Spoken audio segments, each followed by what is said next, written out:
ప్రభువునందు ప్రియమైన అద్భుత సువార్త టీవీ ప్రేక్షకులకు మన రక్షకుడు యేసుక్రీస్తు ప్రభు వారి శుభకరమైన నామములు మీకు అందరికీ శుభావందనాలు తెలియజేస్తున్నాను.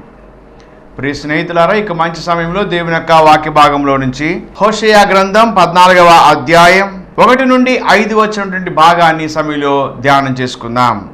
ఇజ్రాయేలు, నీ పాపము చేత నీవు కూలితివి గనుక నీ దేవుడైన యెహోవా తట్టు తిరుగుము. మాటలు సిద్ధపరచుకొని యెహోవా యొద్దకు తిరుగుడి. మీరు ఆయనతో చెప్పవలసినదేమనగా, మా పాపములన్నిటినీ పరిహరించుము. ఎడ్లకు బదులుగా నీకు మా పెదవులు అర్పించుచున్నాము. నీవు అంగీకరింపదగినవి అవే మాకున్నవి. అశూరుల చేత రక్షణ నొందగోరము. మేమికను గుర్రములను ఎక్కము. మీరే మాకు దేవుడని మేమిక మీదట మా చేతి పనితో చెప్పము. తండ్రి లేని మరలా వాత్సల్యము చూపువాడవు నీవే గదా. వారు విశ్వాసఘాతకులు కాకుండా నేను వారిని గుణపరచుదును. వారి మీదను నా కోపము చల్లారిను. మనస్ఫూర్తిగా వారిని స్నేహితును. చెట్టునకు మంచు ఉన్నట్లు అతనికి ఉందును. తామర పుష్పం పెరిగినట్లు అతడు అభివృద్ధి నొందును.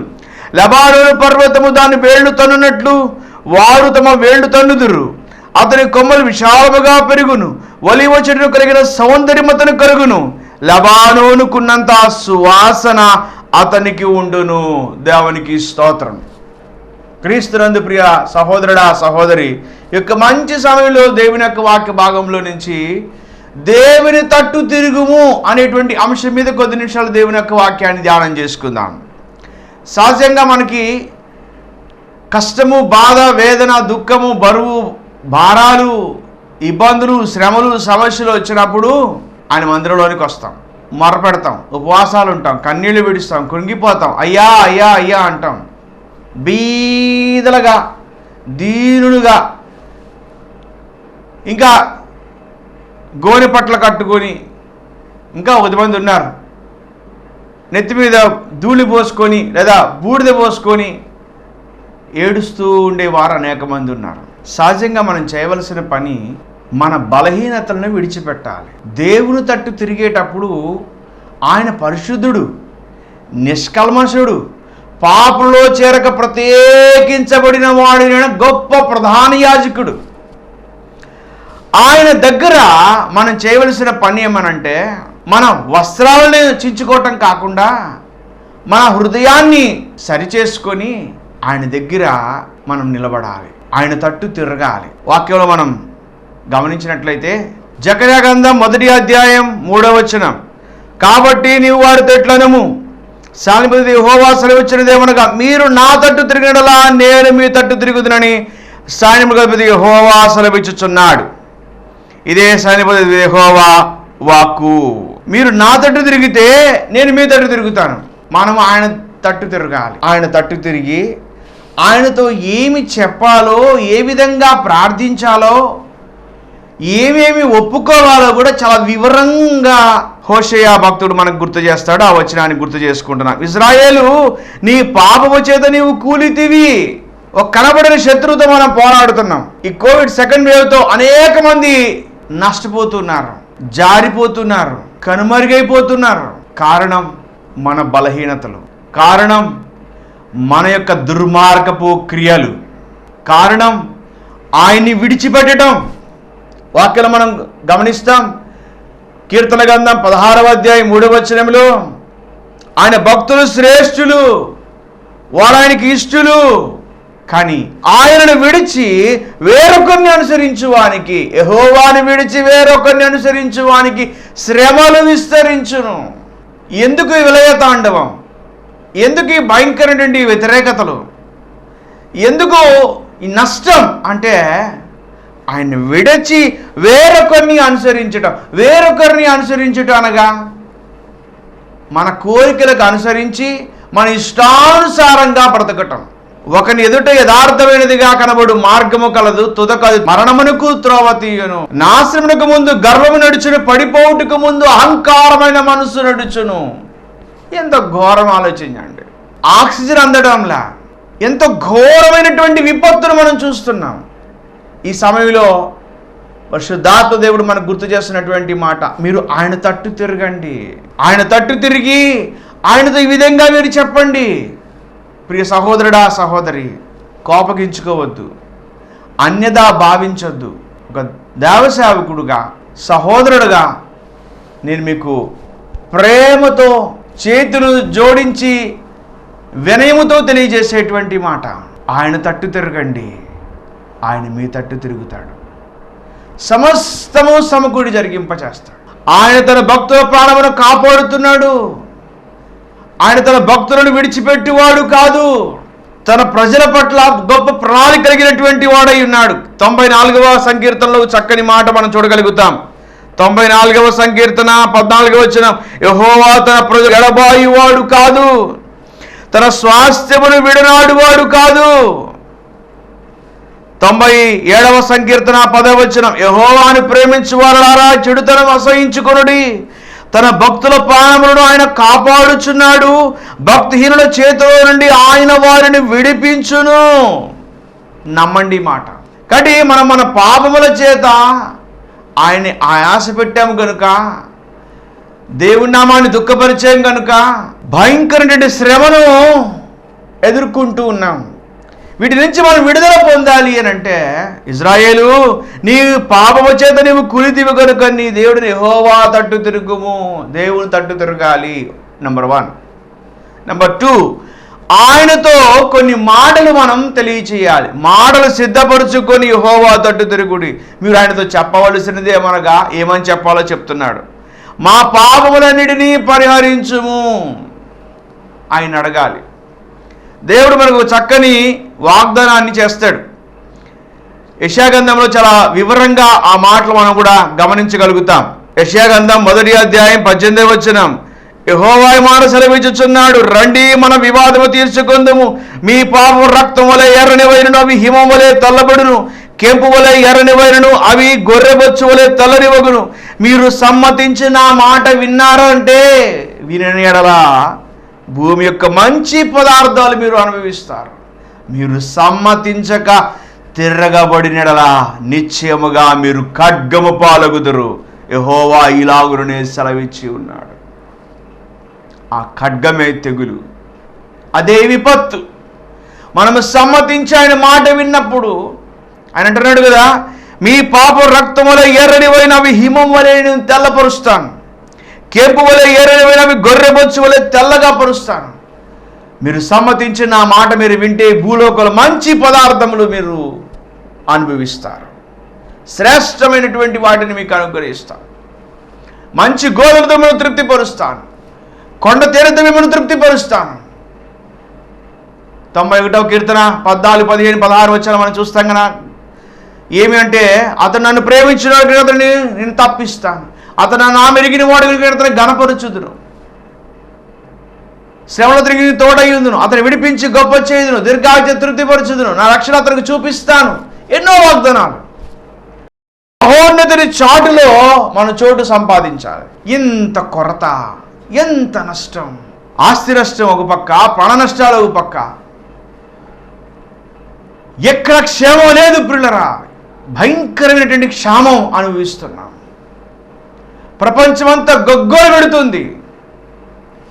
కానీ మనకు క్షేమాధారము ఆయనే, మన రక్షణ ప్రాకారము ఆయనే. ఆయన మన ఆశ్రయదుర్గం, ఆయన బలమైన కోట, ఆయన నమ్ముకొనదగిన సహాయకుడు. కనుక మనం మొట్టమొదటిగా ఆయన తట్టు తిరగాలి. రెండవది, మా పాపములన్నిటినీ పరిహరించుము అని ప్రార్థించాలి. పశ్చాత్తాపము రక్షణార్థమైనటువంటి మారు మనసును కలుగజేస్తుంది. దైవ చిత్తానుసారమైన దుఃఖము రక్షణార్థమైన మారు మనసు కలుగజేస్తుంది. ఈ మారు మనసు నూతన జీవితాన్ని, నూతన స్వభావాన్ని అనుగ్రహింపచేస్తుంది. ఆ దిశగా మనం అడుగులు ముందుకు వేయాలి. అయ్యా సహాయం చేయండి, సహాయం చేయండి, సహాయం చేయండి అని మనం చుట్టూ తిరుగుతున్నాం. అనేకుల వైపు చూస్తున్నాం. కానీ మనం ఆయన వైపు చూచినప్పుడు మనకు నెమ్మది కలుగుతుంది. నా పాపములను పరిహరించు ప్రభువా, ఎడ్లకు బదులుగా మేము మా పెదవులను అర్పిస్తున్నాము. మా పెదవులను అలనాడు యెషయా పెదవులను అగ్నితో కాల్చిన రీతిగా, ఆ కారుతో తీసిన నిప్పుతో కాల్చి తను పరిశుద్ధపరిచిన రీతిగా నా నోటి మాటలు, నా హృదయ ధ్యానం నీ దృష్టికి అంగీకారము రీతిగా నన్ను శుద్ధీకరింపచేయ్యా. నీ పరిశుద్ధ అగ్నితో నన్ను సరిచేయండి ప్రభా, నాలో ఉన్న మాలిన్యం తొలగించండి ప్రభా అని మనం దేవుని సన్నిధానంలో మొర్రపెట్టాలి. ఒకటి, మనం ఆయన తట్టు తిరగాలి. రెండవది, మా పాపములు పరిహరించుము అని చెప్పాలి. అశ్రుల చేత రక్షణ నొందగోరము, మేము ఇక్కడ గుర్రములు ఎక్కము, ఈ మాట చెప్పాలి. గుర్రాలు ఎక్కటం అంటే కోరికలు, కళ్ళము లేని గుర్రాలు, మితిమీరిన పోకడ, ఇష్టానుసారమైన జీవితం, అనేక రకాల మాధ్యమాల ద్వారా, ప్రసార మాధ్యమాల ద్వారా, పత్రికల ద్వారా, ఇంకా అనేక రకాలుగా ప్రభుత్వం వారు అనేక హెచ్చరికలు చేస్తున్నారు. మీకు స్వీయ నియంత్రణ అవసరమైతే తప్ప మీరు బయటికి రామాకండి, మిమ్మల్ని మీరు జాగ్రత్త పరుచుకోండి, మాస్కులు ధరించండి, శానిటైజర్ చేసుకుంటుండండి, చాలా పరిశుభ్రంగా ఉండడానికి ప్రయత్నం చేయండి, అనవసర కంగారు మీరు పడవద్దు, ఫోబియా వైపు మీరు పోవద్దు, అనవసరమైన ఆందోళనకు మీరు గురి కావద్దు. అస్సలు మనం వాటిని లెక్క చేయడంలా ఎప్పుడు పడితే అప్పుడు మాస్కులు లేకుండా ఆ బండ్లు వేసుకొని ఇష్టానుసారంగా తిరుగుతున్నారు. కనీసం సామాజిక దూరం లేదు. బుద్ధిహీనముగా తిరగవద్దు, అధికంగా దుర్మార్గ పనులు చేయొద్దు, నీ కాలమునకు ముందుగా నీవేళ చనిపోవుదువు అని ప్రసంగిలో మనం చూస్తాం. నిజమే, ఈ బుద్ధిహీనంగా తిరిగే ఇలాంటి నష్టాలు, ఈ విపరీతమైన వింత పోకడ నష్టం తీసుకొని వస్తుంది. ఎలా పడితే అలాగా, ఎటు పడితే అటు, ఏది పడితే అది తినటం, తిరగటం, గందరగోళమైన జీవితం.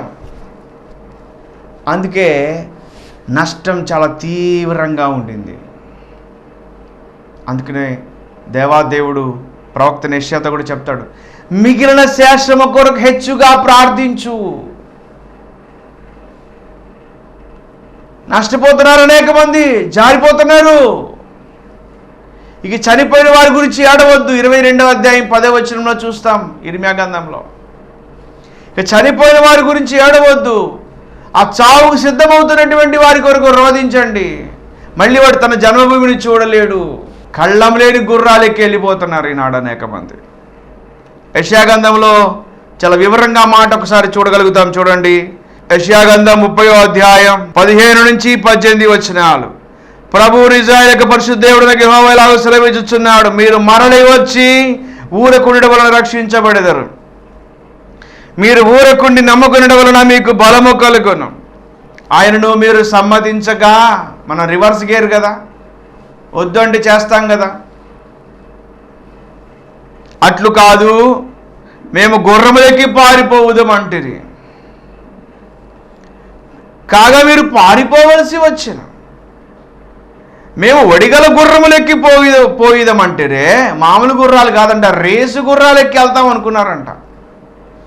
కాగా మిమ్మల్ని తరువారు ఒడిగల వారుగా ఉందురు. 18వ వచనం, కావున మీద దయచూపులను యెహోవా ఆలస్యము చేయుచున్నాడు, మిమ్మల్ని కరుణింపబడును ఆయన నిలబడి ఉన్నాడు. కరుణిద్దామని నిలబడ్డాడు ఆయన, రక్షిద్దామని ఇంకా ఆలస్యం చేస్తున్నాడు. ఇష్టానుసారమైనటువంటి మన పోకడ అది పతనం వైపే తీసుకెళ్తుంది. మనం భద్రపరుచుకునేటువంటి పరిస్థితి. అలనాడు ఇజ్రాయేలు ప్రజలు ఆ పస్కా పశువును వధించి ఆ రక్తమును పాత్రలోకి తీసుకొని ఆ హిస్సోపు కుంచెతో తమ యొక్క ద్వారబంధముల యొక్క అడ్డగడలకి నిలువు కమ్ములకి వాళ్ళు రాసుకొని లోపల ప్రశాంతగుణ రీతిగా ఈనాడు క్రీస్తు రక్తము చేత మనము పునీతులు కావలసిన వారమై ఉన్నాం. యేసు రక్తం మనకు రక్షణ ప్రాకారముగా ఉంటుంది. విశ్వసించామా విజయం పొందుతాం, అవిశ్వాసంతో ఉన్నామా అబాసు పాలవుతాం. అది మన చేతిలోనే ఉంది. మొట్టమొదటిది నీవు ఆయన తట్టు తిరగాలి. రెండవది మా పాపములన్నిటినీ పరిహరించుము అని దేవుని సన్నిధానంలో కన్నీటితో ప్రార్థించాలి. మూడవదిగా మన యొక్క చెడు మార్గములను విడిచిపెట్టాలి. ఈ యొక్క 3 పద్ధతులు యోనా గ్రంథంలో నినివే పట్టణస్థులు చేశారు. రాజు మొదలుకొని రౌతు వరకు అందరూ గోనెపట్ట కట్టుకొని వారు ఉపవాసాలు ఉన్నారు. వారు తమ చెడు నడతలను మానుకొనగా, యోనా గ్రంథం 3వ అధ్యాయం 7వ వచనం, ఆ సంగతి నినివే రాజునకు వినబడినప్పుడు అతడును తన సింహాసనం మీద నుండి దిగి తన రాజవస్త్రములు తీసివేసి గోనెపట్ట కట్టుకొని బూడిదలో కూర్చుండెను. మరియు రాజైన తాను ఆయన మంత్రులను ఆజ్ఞయగా, ఒకవేళ దేవుడు తన మనసు తిప్పుకొని పశ్చాత్తాపడి మనం లయము కాకుండా తన కోపాగ్ని చల్లార్చుకున్నాడు కనుక మనుషులు ఏది పుచ్చుకొనకూడదు. పశువులు గాని ఎద్దులు గాని గొర్రెలు గాని మేతమయ్యకూడదు, నీళ్లు త్రాగకూడదు. తమ దుర్మార్గములను విడిచి తాము చేయు బలాత్కారమును మానివేయవలెను. మనుషులేమి పశువులేమి సమస్తమును గోనెపట్ట కట్టుకొనవలెను. జనులు మనపూర్వకముగా దేవుని వేడుకోవలనని దూతలు నినివే పట్టణంలో చాటించి ప్రకటన చేసేది. ఈ నినివే వారు తమ చెడు నడతలు మానుకొనగా వారు చేయుచున్న క్రియలను దేవుడు చూచి పశ్చాత్తప్తుడై వారికి చేయుదునని తాను మాట ఇచ్చిన కీడు చేయక మానెను. దేవునికి స్తోత్రం స్తోత్రం. ఎంత గొప్ప దేవుడు అండి. 1,20,000 మందిని నాశనం చేయటానికి సిద్ధపడినటువంటి దేవుడు వారు చేస్తున్నటువంటి క్రియలను చూచారు. 1, వారు ఆయన తట్టు తిరిగారు. 2, వారి పాపదోషాలు ఒప్పుకున్నారు. 3వది, వారు తమ చెడు క్రియలను విడిచిపెట్టారు. ఈ 3 చాలా అవసరం. మనం ఆయన తట్టు తిరగాలి, మన బలహీనతలు ఒప్పుకోవాలి, వాటిని విడిచిపెట్టాలి. 28వ అధ్యాయం 13వ వచనం సామెతల గ్రంథంలో చక్కని మాట మనం చూస్తాం. అతిక్రమను దాచిపెట్టువాడు వర్ధిల్లడు, వాడు ఒప్పుకొని విడిచిపెట్టువాడు కనికరం పొందును. దైవికమైన కృపను, కనికరమును, ఆరోగ్యమును, ఆశీర్వాదమును, జయ జీవితమును మనం పొందాలి అని అంటే ఆయన తట్టు తిరగాలి. మన పాపదోషాలు ఒప్పుకోవాలి, మన చెడు క్రియలు విడిచిపెట్టాలి. ఈనాడు మనం ఆ దిశగా అడుగులు ముందుకు వేయాలి. ఆ విధంగా నడిచినప్పుడు దేవాదేవుడు ఏ విధంగా మనకి తోడై ఉంటాడు, ఏ విధంగా మనల్ని సంరక్షిస్తాడు. ఇందాక మనం కూడా చూసాం, వడిగల గుర్రాలెక్కి పోదాం అనుకున్నారంట. మీరు ఊరకుండి నా తట్టు తిరిగితే నేను మిమ్మల్ని కాపాడుతాను, రక్షిస్తాను, మీకు బలం ఇస్తాను. మీరు ఊరకుండి నమ్ముకునడం వలన మీకు బలము కలుగుతుంది, నెమ్మది కలుగుతుంది అని దేవుడు చెప్తుంటే వీరు మాత్రం అలా కాదు, మేము గుర్రాలు ఎక్కి వెళ్ళిపోతామంటున్నారు. వెళ్ళండి, వెళ్ళి కదా నష్టం తెచ్చుకుంటుంది. వడిగల గుర్రాలు ఎక్కిపోతామంటున్నారు, మిమ్మల్ని తరిమే వాళ్ళు కూడా అలాగే తరుముతున్నారు. కానీ ఆయన ఆలస్యం చేస్తున్నాడు, రక్షిద్దామని ఎదురు చూస్తున్నాడు ఆయన. ఈరోజు మనం ఆ ప్రభుకి ఒక అవకాశం ఇవ్వాలి. ఆయన నీకు ఇచ్చిన అవకాశాన్ని సద్వినియోగం చేసుకోవాలి.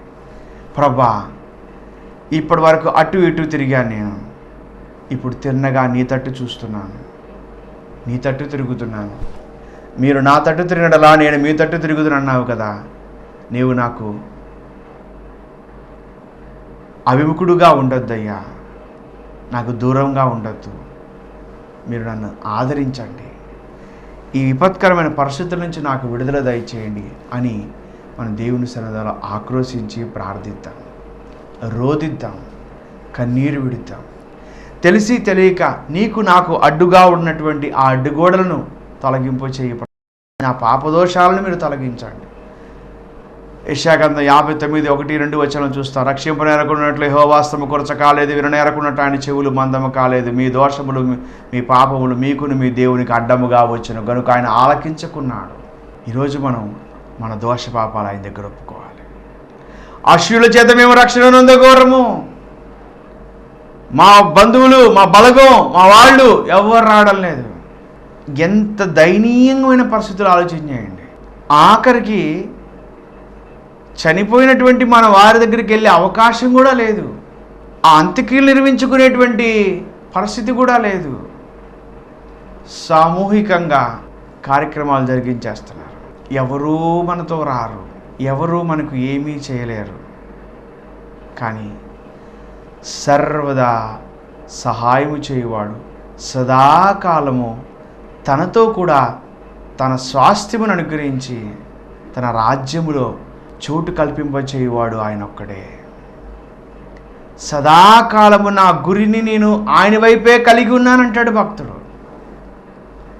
ఈరోజు మనం ఆ విధంగా అడుగులు ముందుకు వేయాలి. నీవే మా దేవుడు అని మా చేతి పనితో చెప్పము. లక్షలు సంపాదించేటువంటి వాళ్ళ జీతాలు లేవు. ఈ మధ్యకాలంలో కంపెనీలు మూయబడ్డాయి. ఎక్కువ జీతగాలను తొలగించేస్తున్నారు. అహో ఓహో అనుకునేటువంటి పరిస్థితులన్నీ కూడా బిక్కుమంటున్నటువంటి దౌర్భాగ్య దినాల్లో మనం ఉన్నాం. లక్షల జీతాలు గల వాళ్ళు కూడా బ్రతికితే చాలు అనుకునేటువంటి వారు ఉన్నారు. ఎన్ని లక్షల రూపాయలు, కోట్ల రూపాయలు పెట్టినా కానీ ప్రాణం దక్కని పరిస్థితులు మనం చూడగలుగుతున్నాం. నా జాబ్ ఉండింది, నా వాళ్ళు ఉన్నారు, నాకు అది జరుగుతుంది. అశ్వరుల చేత మేము రక్షణ నొందగోరము. నా వారు నా బలగం అనుకున్న వాళ్ళ వైపు కాదు ప్రభా, నీ వైపు చూస్తున్నాను. తప్పెను కుమారుడు దురదేశానికి వెళ్ళాడు, దుర్వ్యాపారం చేశాడు. వాడు ఆ సొమ్ము సంచి తీసుకుని వెళ్ళినప్పుడు చాలామంది ఉన్నారు వాడి దగ్గర. ఆ సొమ్ము అంతా అయిపోయిన తర్వాత అందరూ దూరం అయిపోయారు. పందులు తినే పొట్టుతో వాడు పొట్ట నింపుకోవాలనుకున్నాడు. ఎంత ఘోరమైన పరిస్థితి ఆలోచించండి. మన ధనం, మనకున్న సంపద మనతో రాదు. నిత్యము సదాకాలం మనతో ఉండేవాడు ఆయన ఒక్కడే. ఆయన సన్నిధి, ఆయన సహవాసం మనకెంతో పెన్నిది ప్రియులారా. కనుక మనం మొదటగా ఆయన తట్టు తిరగాలి. నా పాపదోషములను క్షమించమని ప్రార్థించాలి. మన బలహీనతలను ఆయన దగ్గర ఒప్పుకొని విడిచిపెడితే ఆయన ఇస్తున్నటువంటి గొప్ప అద్భుతమైనటువంటి వాగ్దానం. 5వ వచనం, వారి మీదను నా కోపము చల్లారెను, మనస్ఫూర్తిగా వారిని స్నేహితును. చెట్టునకు మంచు ఉన్నట్లు నేను అతనికి ఉందును, తామర పుష్పం పెరిగినట్లు అతడు అభివృద్ధి నొందును. చెట్టుకు మంచు ఏ విధంగా హత్తుకుని ఉంటుందో ఆయన నీవుతో ఆ విధంగా ఉండాలని కోరుకుంటున్నాడు. ఎవరండి మనల్ని హత్తుకుంటుంది? కొంచెం రోగ లక్షణాలు, కరోనా లక్షణాలు కనబడుతున్నాయి అనంటే దూరంగా వచ్చేవాడు అనేక మంది ఉన్నారు. తల్లెవరో, చెల్లెవరో, తండ్రి ఎవరో అర్థం కాని అగమ్య గోచరమైనటువంటి దౌర్భాగ్య పరిస్థితిని మనం ఎదుర్కొంటున్నాం. ఈ మానసిక ఒత్తిడితో, వ్యాధులతో, భయముతో, ఆందోళనతోనే అనేక మంది రాలిపోతున్నారు. కాదంటారా? ఆలోచన చేయండి. ఈ విపత్కరమైన పరిస్థితులలో ఒకటే మనకు మార్గం, ఆయన తట్టు తిరగటం, మన పాపదోషములు ఆయన దగ్గర ఒప్పుకోవటం, మన దుర్మార్గ క్రియలను విడిచిపెట్టడం. శరణ యేసు శరణు త్రాహిమాం, ప్రభు కనికరించు అని ఆయన చెంత ప్రార్థించడం తప్ప వేరొక మార్గం లేదు. యథార్థంగా, నీతిగా, నిజాయితీగా, సత్యవంతంగా మనము గన ఆ విధంగా చేయగలిగినట్లయితే ఆయన మనకిస్తున్న గొప్ప వాగ్దానం, నా కుమారుడా, నా కుమారి, నేను నిన్ను విడిచిపోను. చెట్టుకు మంచు వలె నేను నీకు తోడుగా ఉంటాను. తామర పుష్పం పెరిగినట్లుగా నిన్ను అభివృద్ధి పదంలోకి నడిపిస్తాను. నూతన బలం, నూతన శక్తి, నూతన ఆత్మాభిషేకం ప్రభు మనకు అనుగ్రహించేవాడైనాడు. నమ్మండి మాట. కృంగిపోకండి, భయపడకండి. బలహీనతల్లోనే మగ్గిపోయి మీ జీవితాలను నాశనం చేసుకొనకండి.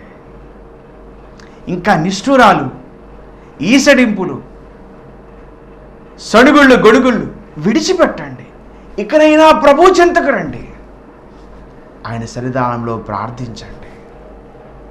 తప్పక ప్రభు తన కృప చొప్పున మనల్ని బలపరచుటకు ఆయన ఇష్టపడుతున్నాడు. మీకు దయచూపలు నిలబడి ఉన్నాడు, కరుణించాలని ఇంకా ఆయన ఆలస్యం చేస్తున్నాడు. మీరు సమ్మతించి ఆయన మాట వింటే మంచి పదార్థములతో మీరు తృప్తిపరచబడతారు. ఆ కృప కొరకై, ఆ సహాయం కొరకై ప్రార్థన చేద్దాం. ప్రభు మన వెనుకెళ్ళి ఈ మాటలను దీవించును గాక. ఆమేన్. ప్రార్థన. మహాపరిశుద్ధుడా, ప్రేమగలిగిన తండ్రి, ఈ కార్యక్రమాన్ని వీక్షిస్తున్న వీక్షకులందరినీ మీరు దీవించండి. నీ తట్టు తిరిగే అనుభవం, వారి పాపదోషులు ఒప్పుకునేటువంటి అనుభవం, వారి బలహీనతను విడిచిపెట్టి నీ బలమును పొందుకునేటువంటి భాగ్యం ప్రతి ఒక్కరికి దయచేయమని, చెట్టుకు మంచు వలె మీరు వారికి తోడై ఉండండి. తాను పుష్పము పెరిగినట్లుగా వారు అభివృద్ధి పొందుటకు సహాయం దయచేయమని, ప్రతి ఒక్కరికి బలహీనతను మీరు తొలగింపజేసి నీ బలమైన హస్తం వారిపై చాచి మీరు దీవించమని, వారిని కాపాడమని, రక్షించమని, సంరక్షించి బలపరచమని, వారి మీద ప్రతి దుఃఖము ఆందోళన మీరు తొలగింపజేసి సింహం వలె, నీతిమంతుల వలె వారు ధైర్యము భాగ్యము దయచేయమని కోరుకుంటూ అంత ప్రభావాలు మీకు ఆరోపిస్తున్నాం. ఈ సమయంలో టీవీ ప్రోగ్రామ్ స్పాన్సర్ చేసినటువంటి మా ప్రభా సహోదరి పసుపులేడి పద్మక్క కొరకు, మా ప్రభు యజమానుడు సత్యమన్న కొరకు వేడుకుంటున్నాం. అక్కకు అన్నకు మంచి ఆరోగ్యము దయచేయండి. అన్నను స్వస్థపరచండి ప్రభా. స్వస్థపరిచే యెహోవా రాఫా మీరు ముట్టి బాగు చేయండి. ఇరు కుమార్తెల కుటుంబాలను దీవించండి. సమస్త వారి సమకూడి జరిగించమని వేడుకుంటూ మరొకసారి కార్యక్రమాన్ని వీక్షిస్తున్న వీక్షకులందరినీ కూడా దీవించి ఆస్వాదించి నీ కృపకు వారి పాత్రలుగా చేయమని వేడుకుంటూ యేసు పరిశుద్ధమైన నామములో విశ్వాసంతో స్తుతించి ప్రార్థించి స్తోత్రం చెల్లించడానికి వేడుకుంటున్నాం పరమ తండ్రి. ఆమేన్. ఆమేన్. తండ్రి, కుమార శుద్ధాత్మత్రేక దేవుని జీవిస్తున్న దానం సర్వదా సహాయం అనుగ్రహించి సమస్తము సమకూడి జరిగింపజేసి జయ జీవితం ముందుకు నడిపించు గాక. Amen. Amen. Praise the lord.